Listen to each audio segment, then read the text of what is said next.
As of this week, waterway debris removal is at 3.9 million cubic yards. And Brad, if I'm to believe a video I saw on social, and maybe you can fact check me if it was current or not, but they've drained the lake there in Chimney Rock. Yeah, Lake Lure. Yeah, Lake they've Lure, to try lowered to it. clear the debris out that's under the water, right? Yeah, that's been a big Army Corps of Engineers is Yeah. removing sediment. And it's not the whole lake, it's that entrance the Broad Right. River comes in. Yeah, there's still a lot of ongoing recovery all these months later. We know we had Jessie Pierre on our show. I guess it was just last week, Brad. She was talking Yeah. about her Chimney Rock reporting and how they want to hopefully reopen at least partially this summer. Yeah.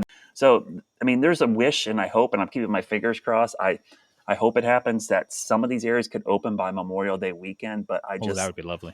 I don't know. And I think because that's really the start of the summer tourism season. And there's two seasons that make a lot of money in the mountains. It's the fall leaf season, but it's the summer tourism season because so many people camp. They go up there to get out of the heat. They go fishing. I spend a lot of time in the summer. That's where we spend our time at Chimney Rock and Lake Lure was in the summer, early summer, midsummer, because it's just the easy way to go and cool off and enjoy all the things that are up there. Go get to visit this weekend since it's Mother's Day. Got to go visit Mom.